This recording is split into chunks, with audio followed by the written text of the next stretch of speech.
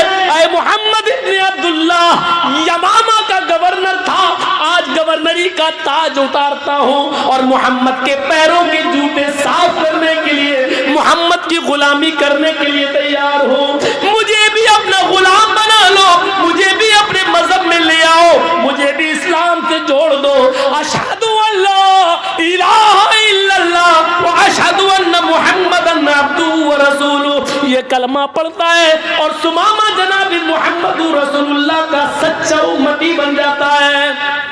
ایک یہودی ہے، قیدی ہے اور اتنا بڑا مجرم ہے کہ اس کے جرم کے حساب سے اس کی سزا قتل ہے، لیکن اس کو معاف کر رہے ہیں محمد رسول اللہ۔ اگر یہ اخلاق سب پڑھ لیں تو کوئی بھی نتیانند پیدا نہ ہو اور کوئی بھی وسیم رضوی کی طرح قرآن کی آیتیں نکالنے کی بات نہ کرے۔ شرط یہ ہے کہ گھرنا اور نفرت کی چادر اتار کر محمد رسول اللہ صلی اللہ علیہ وسلم کی زندگی کا مطالعہ کیا جائے۔ قیدیوں کے ساتھ یہ حسن سلوک، انسانیت کا ایسا درس، انسانیت کا ایسا سبق ہمیں دنیا کی کسی کتاب کے اندر نہیں ملتا ہے۔ کہاں ہے انسانیت آج؟ پڑوسی پڑوسی کو کھایا جا رہا ہے، دوست دوست کو کھایا جا رہا ہے، ایک دوسرا ایک دوسرے کا حریف بنا ہے۔ ہم آج اپنی تکلیف سے اتنے پریشان نہیں ہیں جتنا آپ کی خوشی سے ہم پریشان ہیں۔ ہم اپنی پریشانی سے اتنا پریشان نہیں ہیں جتنا آپ کو آرام میں دیکھ کر ہم پریشان ہو رہے ہیں۔ میرے بھائیوں، آج یہ صورتحال ہماری ہو چکی ہے۔ ہماری 12 سال کا بچہ بیمار ہوتا ہے، یہودیوں کا، یہودی کا بیٹا ہے، اللہ کے نبی کا سر دبا دیا کرتا تھا، محمد رسول اللہ کا کبھی کبھی پیر دبا دیا کرتا تھا۔ صحابہ کو آپ درس دیتے تھے تو وہ یہودی بچہ نبی کی محفل میں بیٹھ جایا کرتا تھا، باتیں سنتا تھا، اس کا دل تھا اللہ کے رسول کی باتوں پر ایمان لانے کا، لیکن گھر جاتا تو اس کا باپ اس کو ڈانٹتا تھا اور مارتا تھا، اس لیے وہ باپ کے ڈر سے اسلام نہیں لاتا تھا۔ لیکن نبی کو معلوم تھا کہ وہ بچہ یہاں آتا ہے، صحابہ کرام کے ساتھ بیٹھ کر میری باتیں سنتا ہے۔ آج پتا چلا کہ وہ 12 سال کا بچہ یہودی کا بیمار ہو گیا ہے۔ اللہ کے نبی چند صحابہ کو لیتے ہیں اور کہتے ہیں چلو اس بچے کو دیکھنے چلنا چاہیے، جو یہاں آتا تھا، بیٹھتا تھا، میرا درد سنتا تھا۔ او سنو، بیمار ہے کون؟ یہودی کا بیٹا، کون جو ابھی مسلمان نہیں ہوا ہے، اس کی عیادت کے لیے جا رہے ہیں، کون؟ جناب محمد رسول اللہ۔ اسلام ہمیں یہ سبق پڑھاتا ہے کہ کوئی بھی آدمی بیمار ہو اس کو دیکھنے کے لیے جاؤ، ہندو اور مسلمان کے چشمے سے، یہودی اور عیسائی کے چشمے سے نہیں، انسانیت کے چشمے سے دیکھو اور اس کو دیکھنے کے لیے جاؤ۔ اللہ کے نبی وہاں جاتے ہیں اور اس کے سر کے پاس جا کر بیٹھ جاتے ہیں۔ وہ بچہ سسکیاں لے رہا تھا، اس کی روح اکھڑ رہی تھی، اس کی سانسیں چل رہی تھی اور اکھڑنے کے قریب تھی، سسکیاں لے رہا تھا، بس چند لمحوں کا مہمان تھا اس دنیا میں۔ وہ اللہ کے نبی کو دیکھنے لگا، پھر اپنے باپ کو دیکھتا۔ اللہ کے نبی نے اس سے کہا، بیٹے قل لا الہ الا اللہ، لا الہ الا اللہ پڑھ لو، لا الہ الا اللہ کہہ لو۔ اس بچے نے اپنے باپ کو دیکھا، باپ نے سمجھ لیا کہ میرا بیٹا اللہ کے نبی کی صف میں بیٹھتا تھا، باتیں سنتا تھا اور گھر آ کر کہتا تھا کہ ہمیں ان کی باتیں اچھی لگتی ہیں، ہم محمد صلی اللہ علیہ وسلم پر ایمان لانا چاہتے ہیں۔ میرا بیٹا آخری وقت میں پھر بھی محمد رسول اللہ کو دے کے چلا جا رہا ہے، اس کا مطلب یہ ہے کہ آخری وقت میں اس کا دل نبی کی باتوں پر مطمئن ہے۔ باپ نے اشارہ کر دیا، ہاں بیٹے، میں پوری زندگی تمہارے جو تمہیں نہیں کرنا کرنے دیا, آج تمہیں آزادی دیتا ہوں. محمد جو کہہ رہے ہیں, ابو القاسم جو کہہ رہے ہیں, ان کی بات مان لو. تم بھی تو ان پر ایمان لانا چاہتے تھے, پڑھ لو. اس بچے نے جملہ ادا کیا اپنے باپ کی اجازت کے بعد, اشہدو ان لا الہ الا اللہ و اشہدو ان محمدن عبدہ و رسولہ. یہ کلمہ پڑھنے کے فوراً ترنت اس کلمہ پڑھنے کی تھوڑی ہی دیر, چند لمحوں کے بعد اس بچے کا انتقال ہو جاتا ہے. اللہ کے نبی کی آنکھوں میں آنسو آتے ہیں اور کھڑے ہو جاتے ہیں اس کے بستر سے اور کہتے ہیں الحمدللہ الذی انقذہ من النار. ساری تعریف اس اللہ کے لیے جس اللہ نے اس بچے کو آخری وقت میں جہنم کے عذاب سے بچا لیا, دوزخ کی آگ سے بچا لیا. اس بچے کی مغفرت فرما دی, آخری وقت میں اس کو کلمے کی توفیق عطا فرمائی. اللہ نے اس بچے پر رحم کیا. ساری تعریف اس اللہ کے لیے. غور کرو, انسانیت کا ایسا سبق کہ 12 سال کے بچے تک کو دیکھنے کے لیے پہنچ جائیں.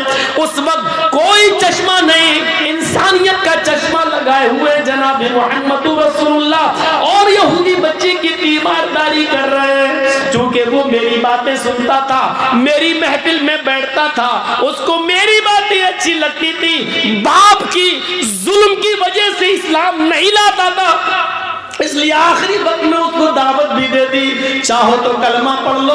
اور باپ نے بھی اجازت دے دی, بیٹے پڑھ لو, تم بھی تو چاہتے تھے. ٹھیک ہے, جیسا ابو القاسم کہہ رہے ہیں, محمد رسول اللہ کہہ رہے ہیں, ویسا کرو. اس نے آخری وقت میں مسکراتے ہوئے کلمہ پڑھا. کلمہ پڑھتے ہی روح نکل گئی. نبی اکرم کی دعا دیکھو, تمام تعریفیں اس اللہ کے لیے جس نے آخری وقت میں اس بچے کو دوزخ کی آگ سے بچا لیا, جہنم کی آگ سے بچا لیا.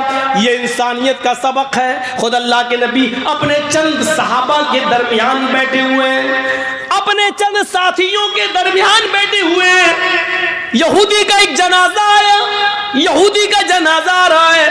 جنازہ جیسے قریب آیا, اللہ کے نبی کھڑے ہو گئے, اللہ کے نبی کھڑے ہو گئے اور اس جنازے کے ساتھ چند قدم چل دیے. صحابہ کرام نے دیکھا اللہ کے نبی کھڑے ہو گئے. جنازہ جب آگے گزر گیا تو صحابہ نے کہا, اے اللہ کے رسول, ایک یہودی کا جنازہ دیکھ کر آپ کھڑے ہو گئے. یہودی, وہ یہودی جس کی مخالفت آپ کرتے ہیں, وہ یہودیت جس کے بارے میں اللہ کے آپ فرماتے ہیں کہ مجھے یہودیوں کی مخالفت کرنے کے لیے بھیجا گیا. خالف الیہود, یہودیوں کی مخالفت کرو.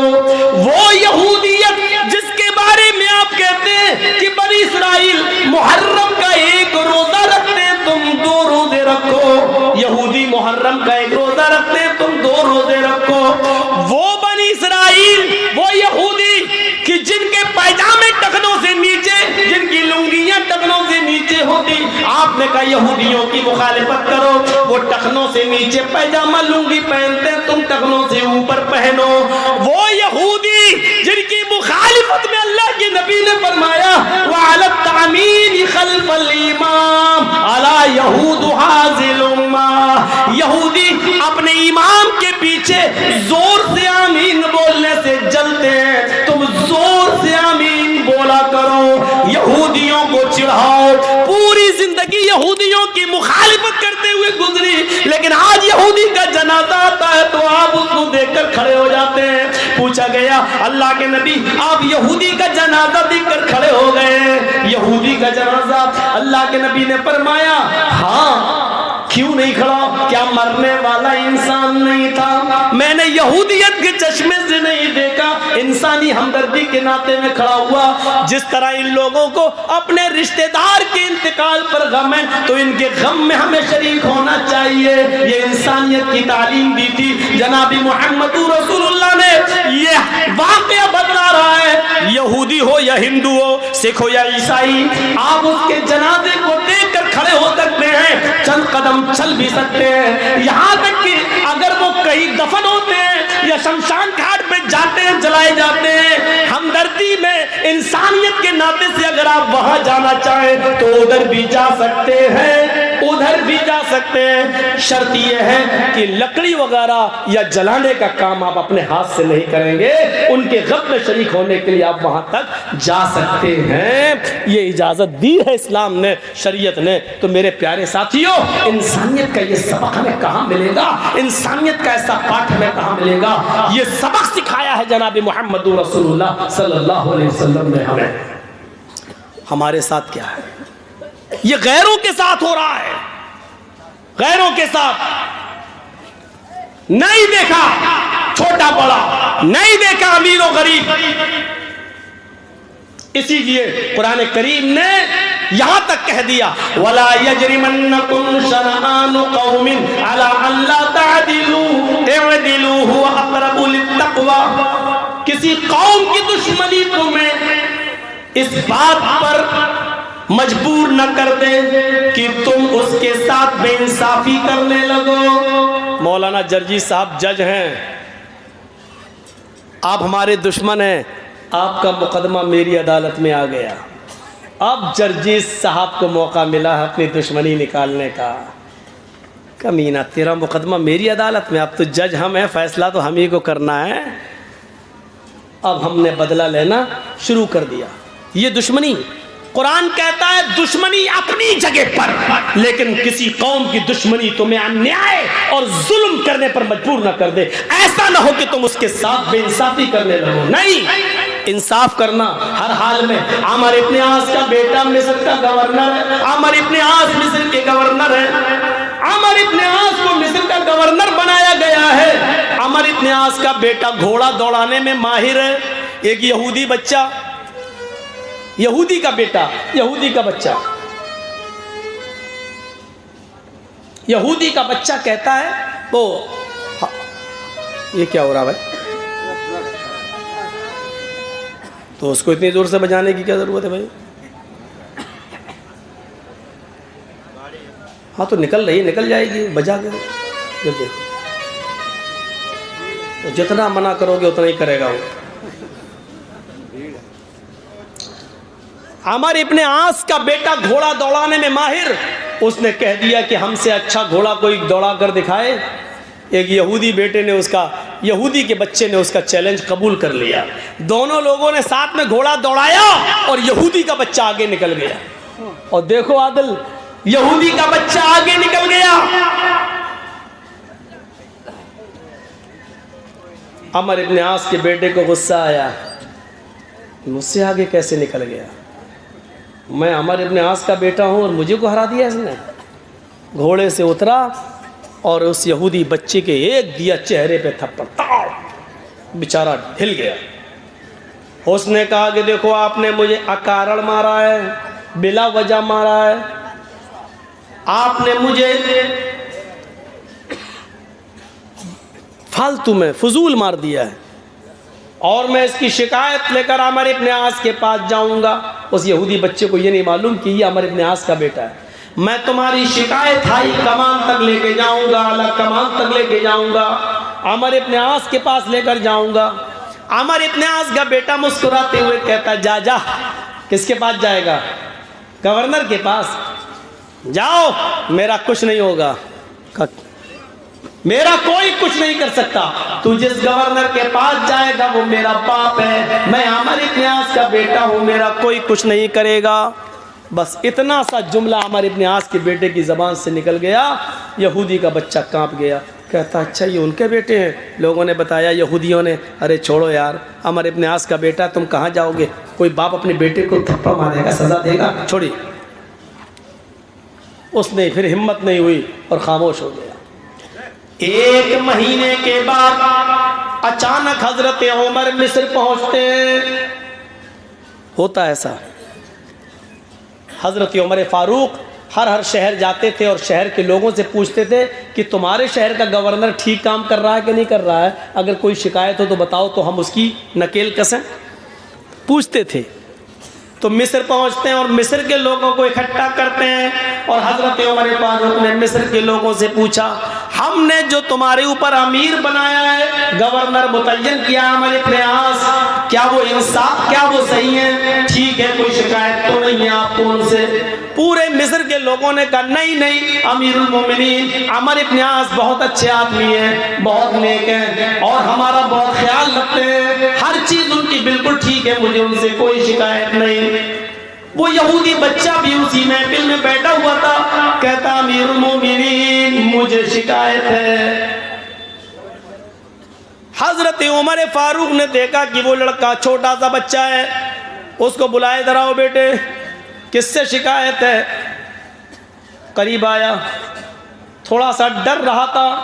حضرت عمر فاروق اپنی کرسی چھوڑتے ہیں، اپنی چٹائی چھوڑتے ہیں اور اس کے پاس جاتے ہیں، اس کو اپنی گود میں اٹھاتے ہیں اور اپنی ران پر اس کو بٹھا کے کہتے ہیں بیٹے ڈرنے کی ضرورت نہیں ہے، تمہارا دھرم یہودی ہو، مذہب یہودی عیسائی کچھ بھی ہو، مجھے اس سے مطلب نہیں ہے، تمہیں ڈرنے کی ضرورت نہیں ہے، بالکل سچ سچ بتاؤ کیا ہے تمہیں شکایت کس سے ہے؟ کہ امیر المومنین ایک مہینہ پہلے یہ گورنر صاحب کا بیٹا عمر ابن عاص کا بیٹا کہنے لگا کہ کوئی ہے جو مجھ سے اچھا گھوڑا دوڑائے، اور گھوڑا دوڑانے میں مجھ سے آگے نکلے۔ میں نے کہا کہ آگے نکلے یا پیچھے یہ تو الگ بات ہے، لیکن میں مقابلہ کرنے کے لیے تیار ہوں۔ امیر المومنین میں نے عمر ابن عاص کے بیٹے کے ساتھ گھوڑ دوڑ میں مقابلہ کیا، میرا گھوڑا آگے نکل گیا، یہ ہار گئے، انہوں نے غصے میں آ کر میرے زوردار تھپڑ مار دیا، میری 5 انگلیاں چہرے پہ چھپ گئی۔